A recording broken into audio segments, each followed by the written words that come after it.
Welcome to another episode of DD on the Spot. As always, I'm your host, Ryan Johnson. Before I get to our guests here today, I'd like to remind everyone that if you enjoy this content, to please give a like and subscribe down below. I'd greatly appreciate it. We have Kashma Maharaj on the podcast with us. She's an IFBB bodybuilder. She's a personal trainer, online coach, fitness model. She's into MMA and she does boxing. So basically, what doesn't she do? She's coming to us all the way from Florida, but most importantly, she's our current guest. Kashma, thank you so much for coming on. I told you this a little bit ahead of time, but you were my big influences when I started getting into health and fitness. So it's really just an honor to have you on and talk to you. Oh, thank you so much, Ryan. It's my pleasure to be here today. Absolutely. So why don't you give us a little bit of a backstory on what inspired and what motivated you to make that change and adapt that healthy and fit lifestyle? Well, I mean, it wasn't any one thing in particular. I've always liked muscles Mhm. on men and on women. From since I was a little kid, I just found that a muscular body looked better than a skinny body. And as a kid, I was not the typical girl. I was more into sports. I was more of a tomboy. I had big, thick legs. So even as a little kid, I had this very powerful looking body that the typical girl didn't have. And because of that, I used to get made fun of a lot. Um, and it did make me, I would say, a little bit self-conscious when it came to my body and, what was considered the perfect body for a teenage girl. And as I got older, I just realized, hey, I like sports. I like working out. My family has a genetic predisposition for things like high blood pressure and heart attacks and all of that. I don't want to be a sick person. So, let me just get into the gym, start working out, and do what I like to do. Yeah, and that's awesome. And I mean, I always love to make the statement that if you were to walk into a gym with 100 people, there's 100 different ways as to how those people got into shape. Whether it comes down to, I mean, their diet, their training, how many reps they do, what exercise they do. There's so many little things that add up to the package that people eventually end up seeing. Was that a struggle for you at first, sort of realizing what worked best for your body specifically? Because I always love to say that if you were to walk up to someone and say like, "Oh my God, this body part of yours looks amazing. What did you train to get it to look like that?" What works best for them 99% of the time isn't going to work as good for you. Yeah, that's definitely true. I mean, it comes with a lot of years of experience and trial and error. And for me, when I went into the gym at the time, I'm originally from Trinidad and Tobago. So when you walk into a gym as a girl, the instructors, they're going to come to try to flirt with you. Mhm. They're not really going to try to help you with a workout. And if you're serious about working out, you're kind of lost as to what to do. So I took it upon myself to, do one of the certification programs to become a nutritionist and a personal trainer. And I really did it just for my own knowledge so that, I could train myself, I could write out my own programs and probably help my friends and family. And I just kind of had a natural talent for it. So, literally, within probably 3 or 4 months of starting to implement, the workouts and the diet, my body went from a pretty normal looking body to being very lean, very vascular. And it's just kind of been like that throughout the years. I can easily gain muscle. I can easily change the overall aesthetic of my body. So I think genetically, I'm a little bit luckier than some people might be. But definitely, the knowledge that I gained from studying and then from practicing what I studied, it's what gave me that leading edge. Well, and it also brings me to one of the stereotypes that, I mean, I love to bust because it has gotten better with Instagram and it's gotten better, I'd say the last 5 years, but there's still a significant amount of women that have that belief that, if they pick up one weight, they're just going to turn out to look like Hulk Hogan or they're going to, put on 50 pounds of muscle overnight. Did you have that fear when you were getting started? And even if you didn't, I mean, I bet you hear that all the time now. What is your main response when people say that? Well, I have to bite my tongue because I can be very blunt. But first thing I want to say is you have to be stupid. Yep. It does not happen like that. Mhm. Anybody who has any level of muscle, whether it's a massive bodybuilder like Phil Heath Mhm. or, someone who runs, takes years of training for your body to look like that. And I never had that fear at all. Because before I got into bodybuilding, I was involved in several sports. I was involved in track and field, I did martial arts, I did gymnastics, and I knew from training in those particular sports, it took years, for my body to develop. Mhm. So, I had that same approach and that same outlook when it came to bodybuilding. And as a matter of fact, I was kind of excited to get muscles. I wanted them to come faster. So, if they came overnight, I would have been like, woohoo, this is great. I know. I always said, I would sign that person up because they have found the secret that so many people are looking for. But I mean, I also love to tell the story of when I was in college, getting bigger and stronger. One of my really good friends, she came up to me and she said, like, hey, you're putting on a lot of muscle, and I want to go to the gym and I want to, get a little bit stronger, but I'm just afraid I don't want to get too bulky. I just want to keep getting toned. I mean, that's one of the things that I think a lot of. I mean, I think tone is something that should be erased from the dictionary because it's not a real thing. But and I finally told her, I said, look, the amount of weight that you carry in your purse when we go to clubs or when we go out to eat weighs more than a lot of the dumbbells in the gym, and you are not getting an ounce of muscle from lugging that thing around 24/7. And then I also told her, I was like, what is the worst thing that's going to happen? You're going to get healthier. And that's what I think a lot of people need to just be informed at. And probably the biggest thing that isn't talked about that really is probably the most beneficial thing is the confidence that it gives you just from working out. I mean, especially for women. For guys, the confidence, sometimes I know it's all facade for a lot of guys where they act like, they're all cool and tough when they go to the gym. But for women too, it's just so important to have that extra added confidence. Could you explain how that has also impacted other aspects of your life as well, just other than the gym, just having that extra added confidence that comes from knowing that, I mean, you can accomplish anything just based on what you've done in the gym? Exactly. I mean, for me, I've always been a very strong-willed, Mhm. determined person. But, when you have to go to the gym every single day, whether your body's sore, whether you're tired from a long day at work, you have a stressful situation at home, or you're going through like a bad breakup or something, just going in there and knowing, you know what, I'm doing this for me. And at the end of it, I'm going to be stronger. I'm going to be fitter. I'm going to be looking better when I take my clothes off or if I put my clothes on. It just gives you that level of confidence, as you said. Mhm. And it's also a form of just therapy, Mhm. a form of stress relief. And the endorphin rush you get from going in there and challenging yourself to push a heavier weight or do an extra 5 minutes on the cardio or use a machine that you've never used before for people who are relatively new to the gym. All of those are small goals and small achievements that make you feel better as a person and about yourself. You don't need someone patting you on your back.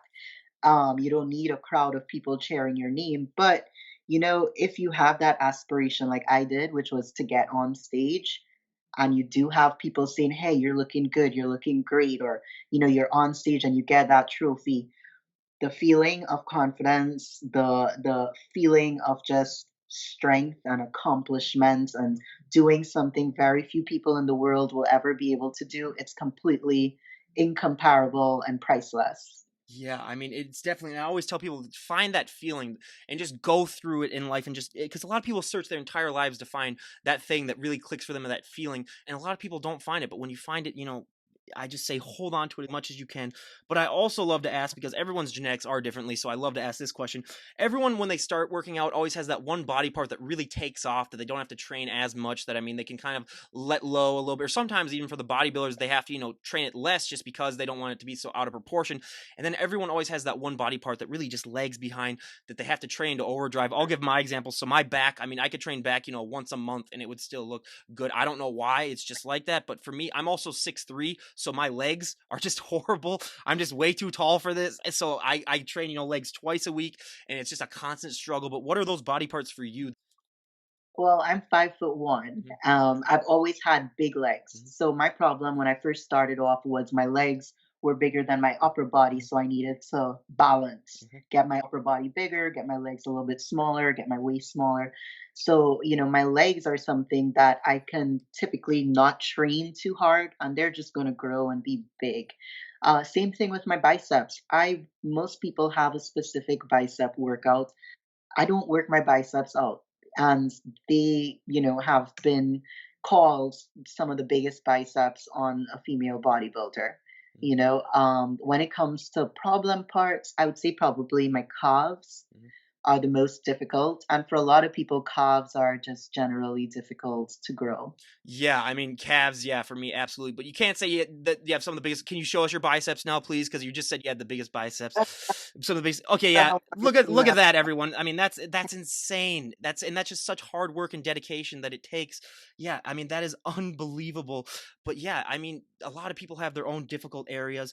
But yeah, calves for me too. I mean, I always say I could do 10,000 calf lifts every day, and I could inject pure muscle into my calves and they wouldn't grow. I mean, it's just one of those things where it's so genetic where it really just it needs to be. But yeah, being tall too. I mean, Yeah. I had that pitcher's body, so I had to really train it into overdrive. But how long into your journey before you finally realized like, hey, I could do a show? This is something that I want to do. Honestly, it was just a few months. Mhm. It was a few months, and my body was contest Mhm. ready. My confidence was not contest Yeah. ready because I was terrified of getting on stage in a little bikini and tripping up or, not posing correctly or something. So even though I was ready, I would say within probably 9 months of hitting the gym, I didn't compete until probably 2 years Oh wow. after consistently working out, Yeah. which still isn't a very long time, Mhm. but I just needed my confident level to go up a little bit. And I can tell you from that experience of doing my first show and winning my first show, I was addicted. Mhm. I just wanted to do more shows and keep winning and keep bringing home the trophies. And it did a lot for me because as a kid, I had a tragic accident where I actually was severely burned on the entire left side of my body. I was 6 years old when it happened. So, being a 6 year old girl with like third-degree burns all over the left side of your body.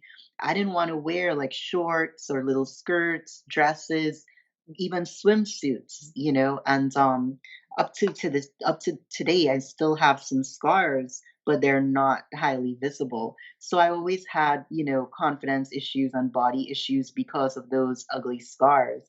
So my getting on stage in a bikini for a bodybuilding contest where they're examining you from top to bottom was me facing like my biggest fear in the world and just overcoming it. Yeah. And Yeah. and that's so amazing. That's like we were talking about the confidence that gives you because one of my questions that I do love to ask, but we sort of already answered it was, if you were to poll the general public, you would get such a small singular percentage of people that would be willing to go on stage and do that. I mean, it takes such courage and, determination. So yeah, that really, I mean, that is so inspiring, but I always love to ask because people don't realize that just to get in shape, to get ready for a prep takes so much hard work and determination and drive. But then going on a prep, you are notching things up to an extreme level when it comes to, I mean, your nutrition has to be on point. Your diet has to be, on point. Your workouts, you can't miss one of them. Everything just has to be perfect. What was that like for you going from, I mean, sort of being a casual lifter to all of a sudden, you have to take it like super seriously? It was nerve-wracking because the first time you never know, am I doing this right? Am I doing it enough? Do I need to do a little bit more?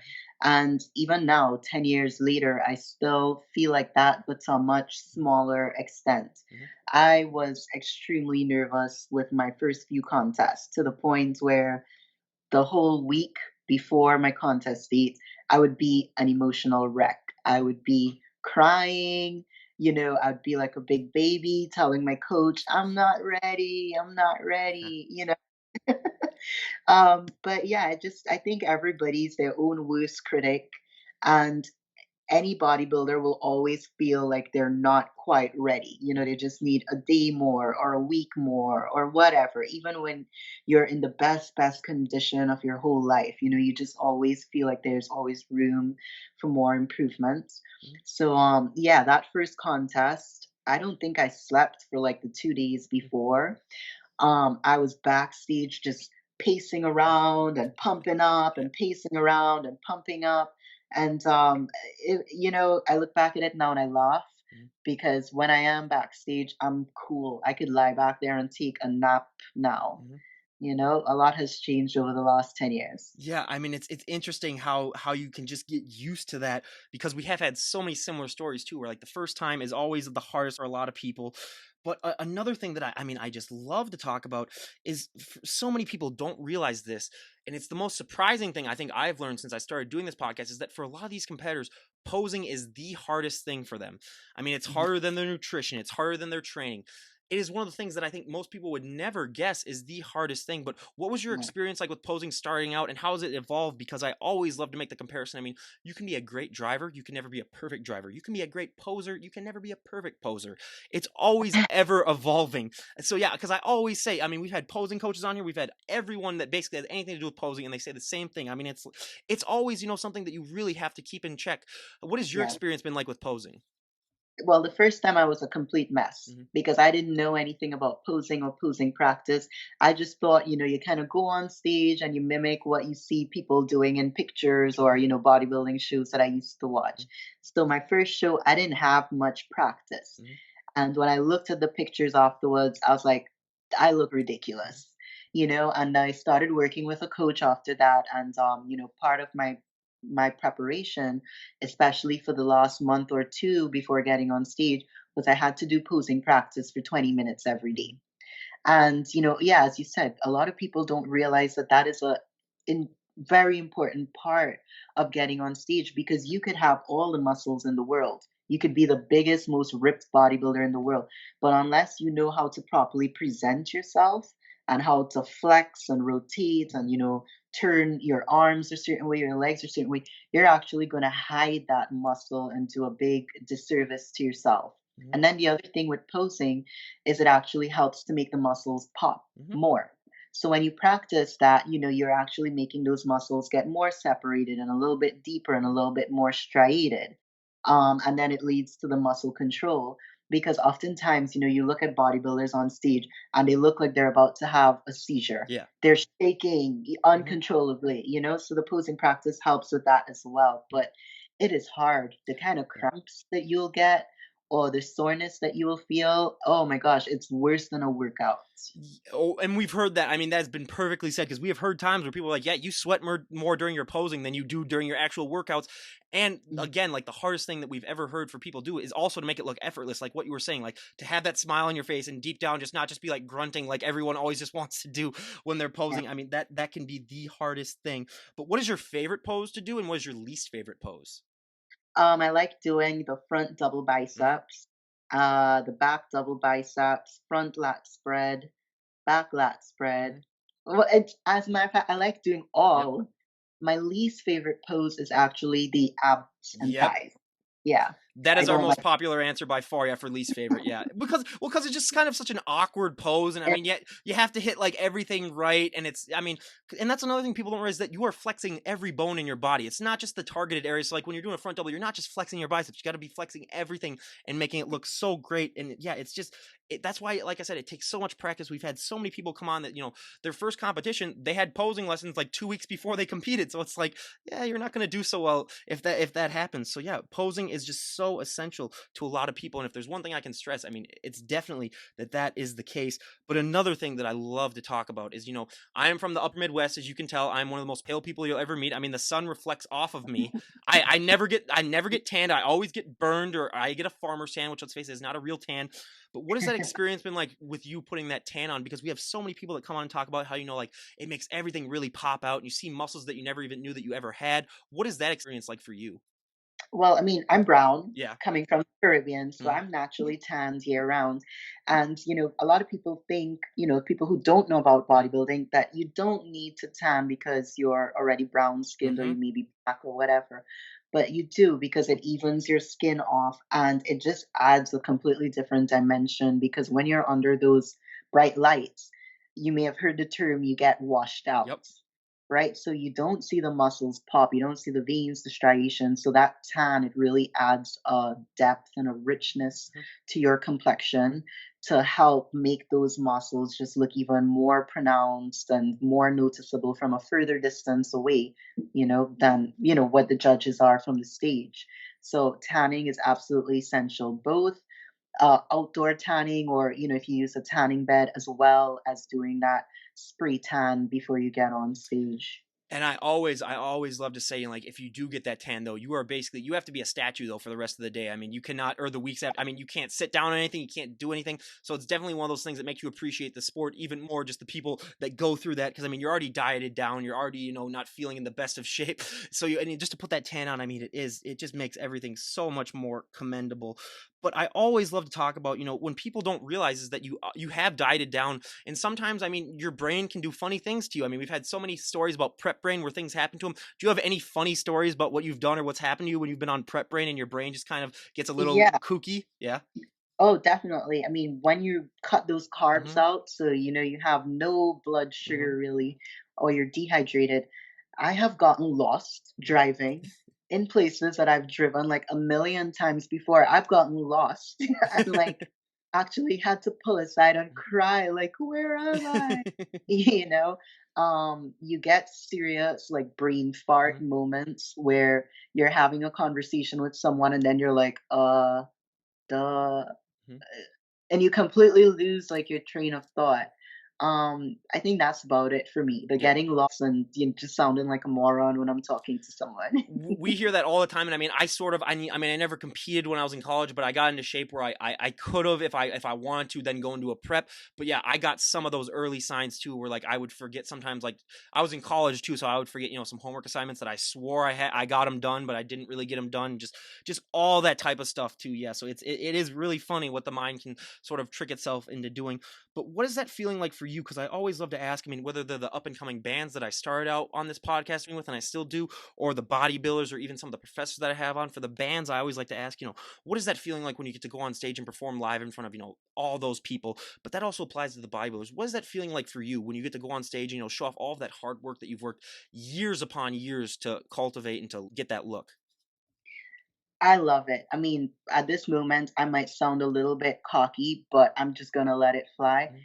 I love it. Just stepping on that stage and knowing all of the eyes in the audience are looking at you. Mhm. And when I step on stage, I know I'm prepared and I know I'm looking better than my competition. So I'm not worried. I'm not nervous. I know I'm going out there to put on the performance of the night.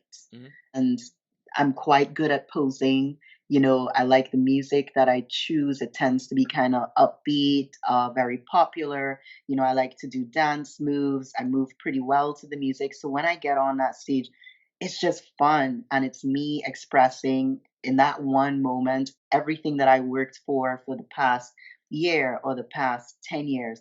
And it's as if I am putting, the biggest artwork Mhm. that I've been sculpting and, just secretly preparing and presenting it now to the world. So it's a happy moment for me. It's a proud moment for me, and it's pretty damn exciting. Oh, absolutely. And like, yeah, it really is. It's sort of like, you're showing off, like I said, all that hard work that you've worked months upon months and years upon years for so many people to just show that off.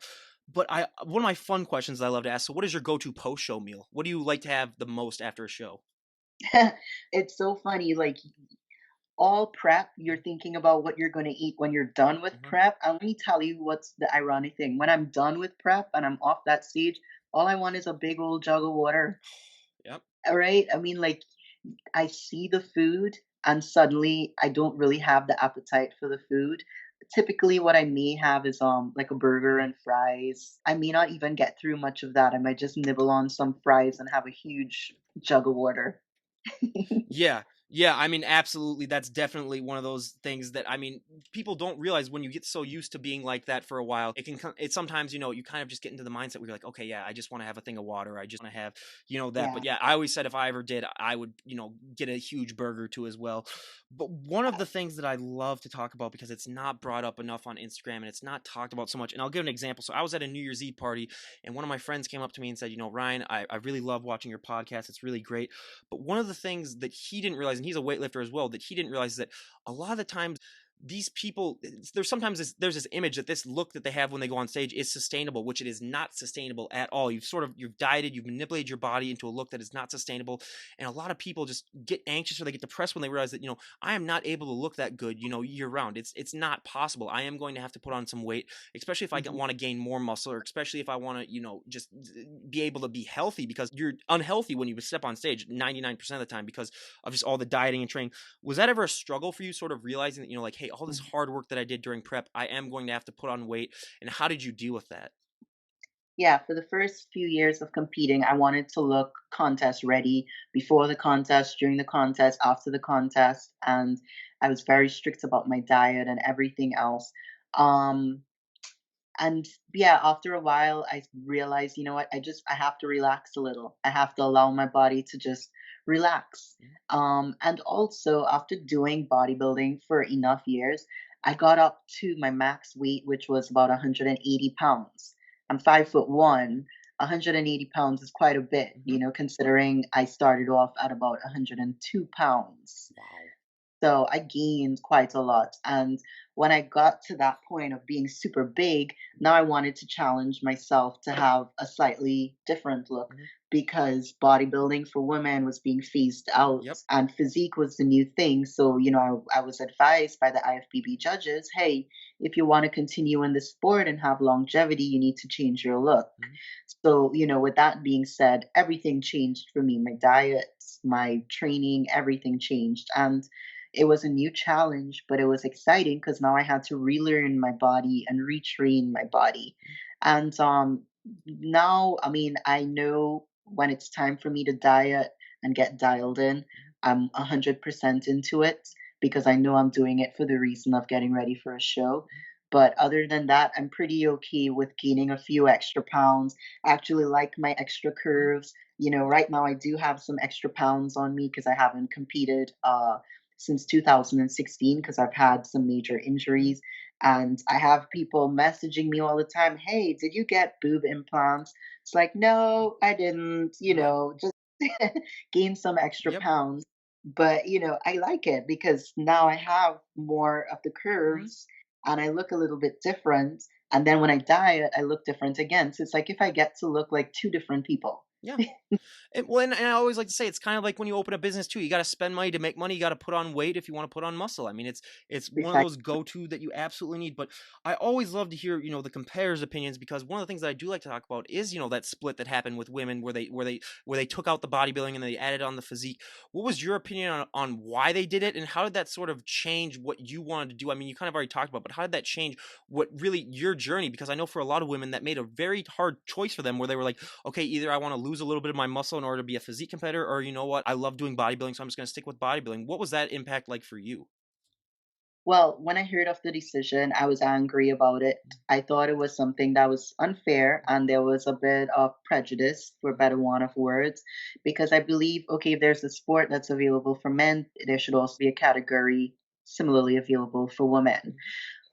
So I thought it was completely wrong to eliminate bodybuilding. And for someone like me, that's what I wanted to do. I didn't want to hear about physique because at the time, a physique girl was Dina Lynn Bailey. She looks amazing, but I did not want to look like Dana Lynn Bailey. At the time, Dana was competing and she was probably 110 pounds. I had been competing, and I'm shorter than Dana, and I was competing at, 40 pounds heavier. So I'm asking myself, what am I going to do at 40 pounds? It's very hard to lose 40 pounds of muscle, very hard.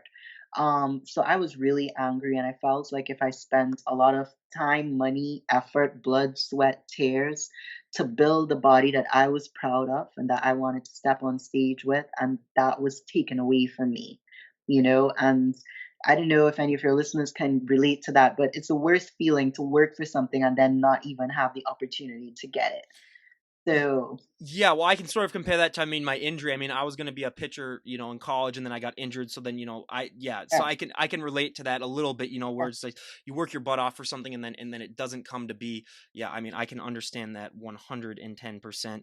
But I mean, yeah, I mean, just the way that all that happened. I mean, I've read up on it. I mean, I wasn't really into the bodybuilding scene at that point when that started to happen. So then I've read, a little bit of the history on it, and yeah, it, mhm, it, it really is dumb because like you said, if they have a group for guys, have a group for the women too. And it's like women usually have to work even harder than the guys do just to get the looks that the right, look that they do than the guys. Because the guys, I mean, they just have that natural level of testosterone where they can just put on muscles so much easier. I always love to make the comparison, like if a woman and a man are driving down the highway and this is bodybuilding, terms. A man can just drive as fast as he can, no speed limits, but where women, you have to zigzag, you have to go through underpasses, you have to, I mean, there's so many different things that have to happen. So yeah, I mean, I was completely shocked by that as well. And it's something that really I think is, taken away a lot of good potential people that could have been in the bodybuilding field, because then they just get turned off by it because they don't want to just do just the bodybuilding, because the bodybuilding isn't for women what it used to be. So yeah, it's definitely one of those things that I would love to see if they would just bring that back.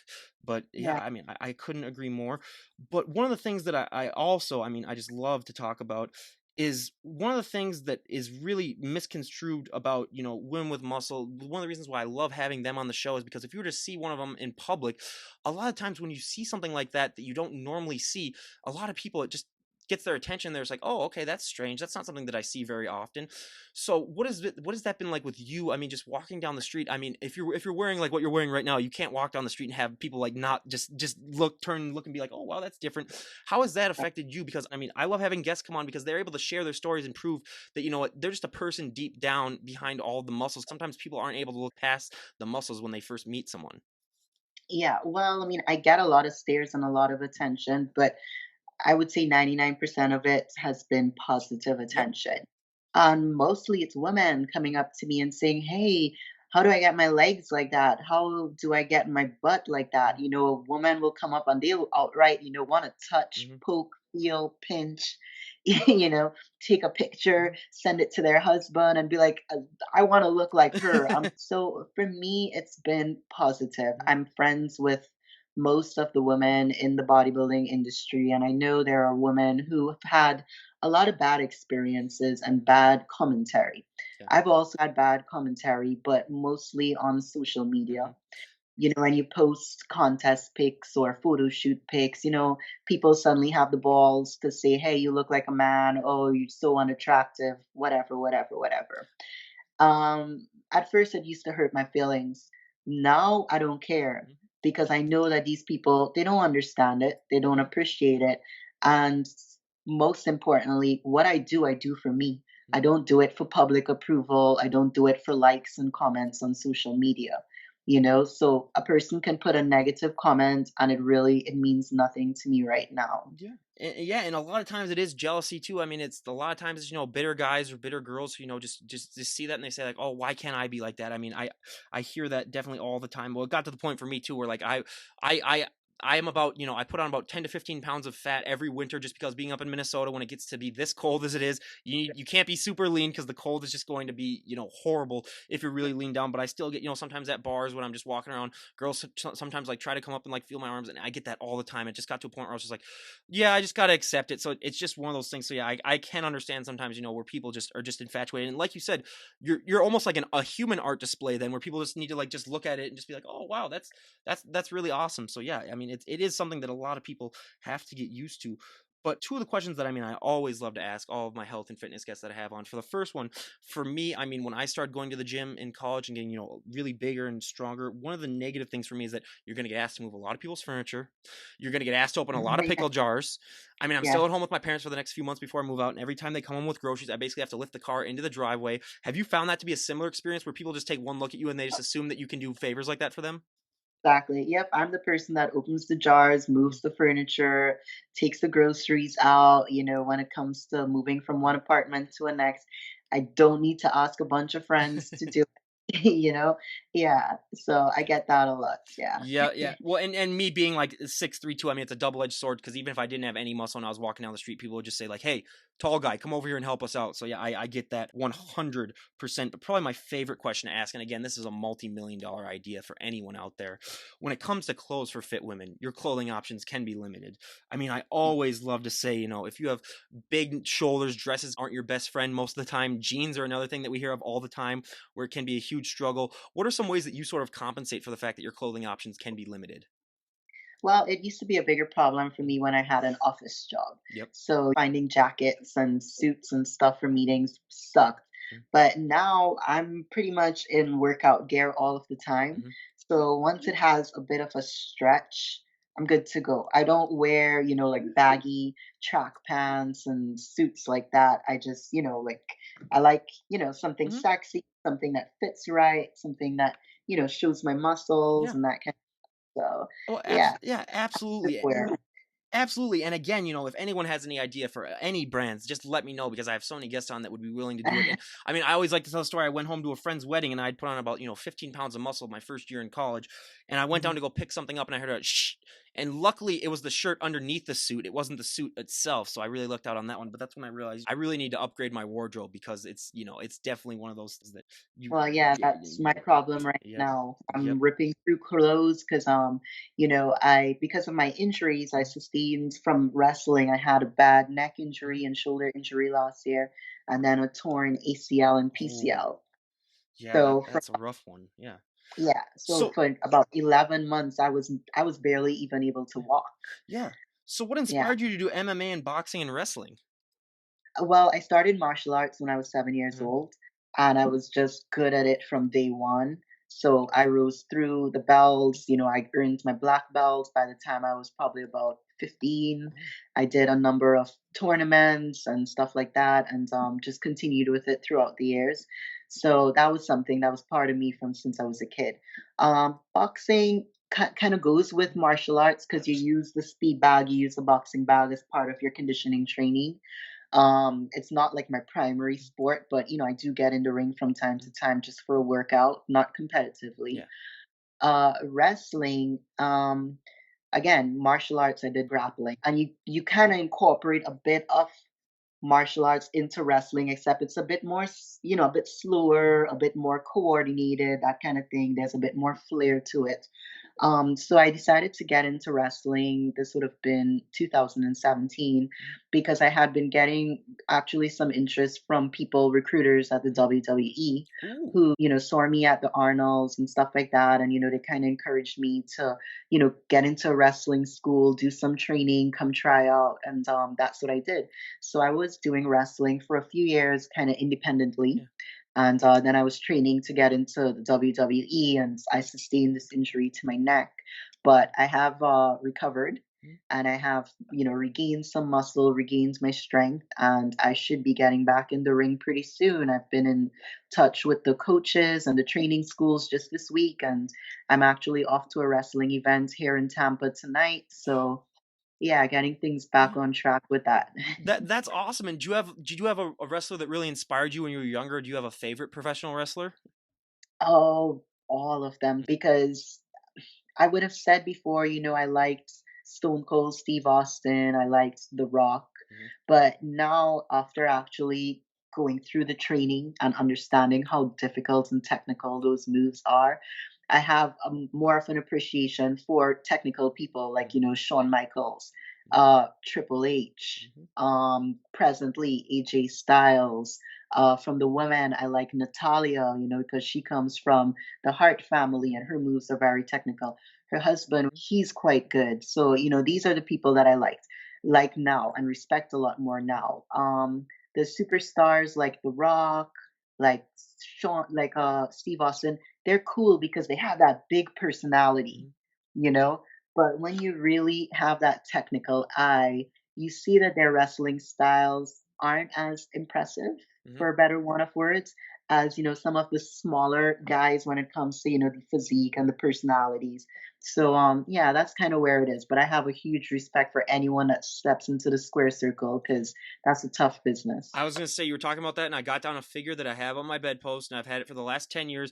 Macho Man Randy There Savage is my you is go. is my favorite one by far. I mean, yeah, just talking, yeah, I mean, just wrestling. I mean, I've always been like a smallish fan, but whenever I'd see like him come Yeah, on in some of those old wrestling shows that when they come on, I mean, yeah, and I mean being from Minnesota, that's where a lot of the talented wrestlers come from. I mean, it's a big hub because that's where one of their headquarters was. I mean, Hulk Hogan used to live yes, he lived here. My uncle met him one time, like my uncle used to work at like a sporting goods store, and he came in one time with his wife, and yeah, so it's just a lot of fun wrestling stories. So yeah, I mean, yeah, when I saw that you did wrestling too, I was like, okay, yeah, that's amazing. But now we go to our audience favorite, my personal favorite part of the podcast, a little questionnaire where we're gonna ask Kashma here about a dozen or so questions that we ask all of our health and fitness guests, and we're gonna see how our answers stack up to everyone else we've had on, sort of a getting to know you. So for our first question, what is your go-to workout song at the moment?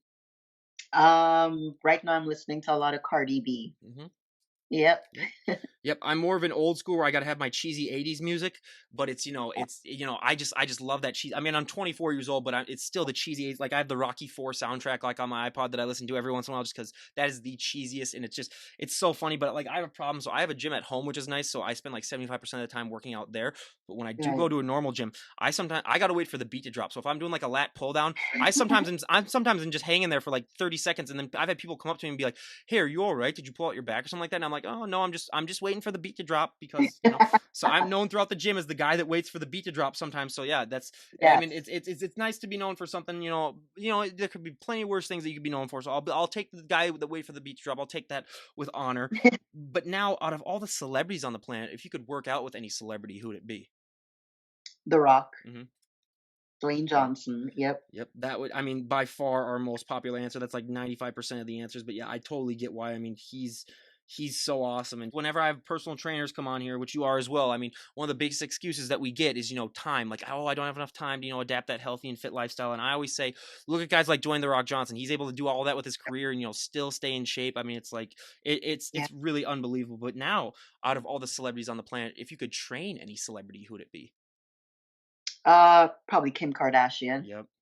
Yep. Put her through an actual workout.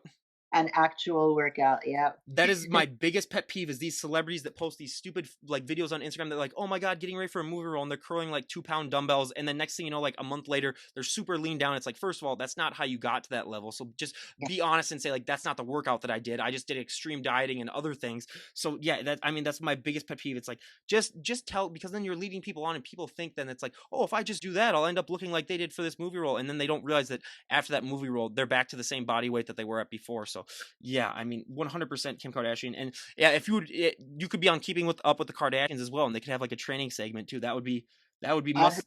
family. Yeah. Yeah, that would be must see television. But now to our next question in the questionnaire: what is one item that you always need to have in your fridge?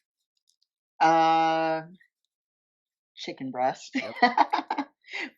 Yep, that is by far our most popular answer. Chicken and egg whites is probably our second most popular, but one of the most surprising answers that I would never have guessed is mustard, because a lot of these bodybuilders that come on the show, I mean, mustard has 0 calories, 0 fat, so they put it on their chicken just to give it a little flavor. And I always say, Yeah. if you have to do that, you might want to reevaluate your life, because that's just like, oh yeah. But I mean, mustard, that's the biggest surprise for me by far of what I'm we not have. a fan of mustard. I prefer like the Mhm. vinaigrettes.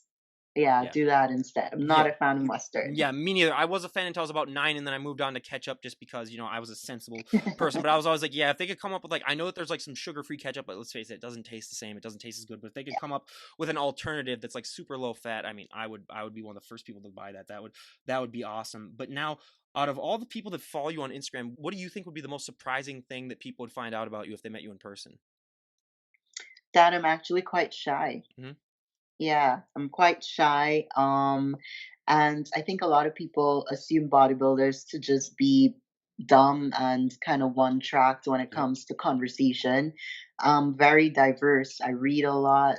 I travel a lot, so I'm very conversational on Hmm. a number of different Yeah. topics. Well, and that's one of the more positive things about bodybuilding too, is that you do get to travel the world and see all the world. I mean, there's competitions. I mean, there was one that was just in Romania. That I mean, it's like you get to go literally all over the planet and see so many cool places. But out of all the places that you have visited, what has been your favorite? My favorite, probably Spain so Yeah. far, and in the United States, I would say Las Vegas. Yeah. I I love Vegas. I mean, I'm in Minnesota, where I mean the gambling age is only 18 because we have a lot of Indian reservations there, so they own a lot of the casinos. So that's like a rite of passage up here when you turn 18. I mean, I'm 5 miles away from 3 casinos, so I'm like right in the center of it. So yeah, gambling, and yeah, I've always wanted to go to Las Vegas. I haven't been there yet, but it's on definitely on my bucket list. Yeah, that seems like it would be very very cool. But now, what is one thing that you would change about the sport of bodybuilding if you had the all knowing power to do so? I would probably make it a bit more profitable Hmm. for the athletes that are Absolutely. involved. Yeah. Make it a little bit more organized. Because, right now the bodybuilding athletes, I think, are like the least paid athletes when it comes to any sport. Yep. Uh, Athletes that do wrestling, boxing, UFC fighters make bank, Hmm. but when it comes to the bodybuilding fraternity, it's really just a handful of people, Hmm. just a handful, you Yeah. know? Yeah. I always like to say it too. It's like if you want to make money, bodybuilding is not going to be the thing for you. I mean, you're going to spend so Mhm. much more money than you make, and it's just that's why I like to say too. Yeah, especially with the prize money and stuff, that needs to be a lot higher because I really think they could do that. So yeah, that is definitely one of the things. I mean, I couldn't agree with you more on that. But now we go to some of our fun questions. What was the last TV show that you binge watched? Vikings. Vikings. Okay, Oh, yeah. so don't try to freak out too hard. But I did my DNA. I mean, I've always known that I'm like half Norwegian on my dad's side. Like I'm descended from actual Vikings. But we did my DNA test, and the guy that and the character Rolo in Vikings, I'm actually a descendant of him. Yeah, Right. he's like my Wow. yeah, he's like my great great great great great great great great how many backs? And I think he's like an uncle, so he's not like I'm not like a directly like he's not like exactly my father, but he's a brother. So then he was actually like a brother of Ragnar, so I am actually like related to Ragnar. He's not like a father figure, but again, it's like a family connection where he's like a cousin. So I found that out, and I was really excited about that. So it's kind of cool watching Vikings then because it's kind of like watching my I old family's. know. Even though a lot of it is not as truthful as it really was, but yeah, I love that show too. It's awesome. But now, what is your favorite TV show of all time? Uh, Family Guy. Hmm. Yep. That's one that we Or did. Big Bang Theory. One of Ooh, those yep. two would be great. That is a great one as well. I mean, I love Big Bang Theory too, and for me, it's got to be a tie between. It's a three-way tie between The Office, Friends, and South Park. I mean, those are my favorite. But Family Guy is up there too. I absolutely love Family Guy as well. But now, what is a guilty pleasure movie that you enjoy? Uh, Lord of the Rings and Harry Potter. Yep. Yep. I mean, those two are some of my favorite movies as well. I mean, I one day, I don't recommend this for everyone, but I watched the entire Lord of the Rings trilogy, the extended edition versions too. So each movie was like almost 4 hours long, and I just spent the whole day just sitting down and just watching them. I mean, I was dead tired by the end of it, and you would never think you would get dead tired from just laying around all day, but I did. But yeah, it was definitely a fun experience to do. But yeah, I mean, for me, all of my guy friends, close your ears, but Princess Bride is my guilty pleasure movie. Oh, That wow. that movie, I know I get that reaction all the time. I mean, Game of Thrones is definitely like my mm, all-time favorite anything. yeah. It's like watching a movie on television Hmm. week after week. So Game Well, of Thrones hands down is the well, best. we've had that a lot, so now I got to ask, what is your prediction for the final season? What would you like to see happen? I'm gonna say that Jon Snow and Daenerys Targaryen are gonna get together and rule the world. Now, I'm not really hyped about the whole incest thing, but other than that, yeah, I would like to see that happen because when I found out about that, I was like, no, John, come on, don't do it, don't do. It. But yeah, I mean, back then, I mean, a lot of people don't realize. I mean, so I was a business major in college, but a history minor. So I know, back then that was a big problem with the royal family. So it is a little bit accurate. But yeah, I'm one of those people where just because it doesn't happen so much in movies, I would be a little bit happier if I saw like the Night King win everything, and then at the very end it shows just him sitting on the Iron Throne. But and the thing is, with Game of Thrones, that could actually happen because so I have a funny story. So I started watching Game of Thrones after like 4 seasons had already passed, and my brother knew that I was watching it on Netflix. And he told me when the episode called "The Red Wedding" comes on, let me know. I'll be upstairs, and then I'll come down and watch it with you. So he filmed my reaction to it without me knowing. He like hid the camera like underneath like a pillow. So then I didn't like freak out, but I was like, okay, this is stupid. I was like, I'm done watching this show when that happened. But yeah, it's an amazing show. So I highly recommend that to anyone out there. But again, Princess Bride, all my guy friends, never admit that to you in person, but I will admit it here on this podcast. Absolutely. But now, what is your favorite fashion trend of all time and least favorite fashion trend of all time? Favorite fashion trends? I don't know, tiny Hmm. bikinis. All right. Yeah. least least favorite fashion trend, Spanx, Yes. because it is deceiving as hell. I cannot This tell you how many times I have been deceived too by people in the gym that end up wearing Spanx, and you're just like, okay, come on, people. It's like just be honest. Come on. Yeah, Yeah. yes. I Mhm. hear that. I hear that all the time. Yeah, so that's definitely for me. It's got to be like flannel, just because I'm up in an extremely cold temperature, especially during the winter. I'd say flannel. And then, I mean, my least favorite. My dad ruined it in the late '90s. Fanny packs. Now, don't get me wrong, guys. Yes, Guys. I mean, girls can rock a fanny pack, but guys, I'm sorry. It's like no fanny packs for guys. And if there's one thing I can do with this podcast, it's to stop the spread of fanny packs because they are making a slight comeback. So come yeah, back. absolutely, that Yes. would be the one thing. But now for our final question of the questionnaire, if you could go back in time and talk to the 18-year-old version of yourself, what would be the best piece of advice you would give her? Oh my god, it would be like a whole book of advice. First piece of advice would probably be don't get married. Yep. Uh, Second piece of advice would be just stay true to yourself.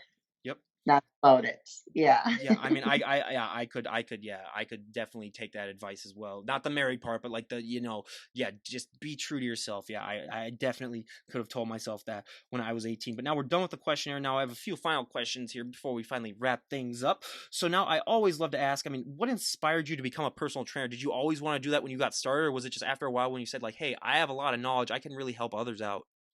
Yeah, well, no, I didn't aspire to be a personal trainer. I did it from my knowledge and from practicing what I learned. People saw these results and they're like, "Hey, do you train people?" And I was like, "Okay, well, I can make a little extra money doing this. Why not?" So I started training some people, and I actually had some very challenging first clients. Hmm. My first female client was about 400 pounds. Wow. She was, yeah, a lady that was from England. She was an expat living in Trinidad at the Hmm. time and was literally unable to walk. Hmm. So, I helped her a lot. I helped her lose close to 200 of that.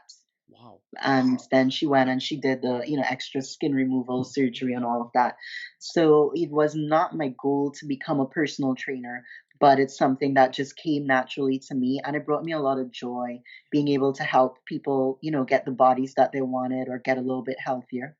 Yeah, and that's definitely one of the positive things that I love to talk about because so many people they just hear about the journeys of the clients. They don't hear about what it's like for the personal trainer to have that satisfaction that comes with you know getting in a healthier shape and helping people accomplish that.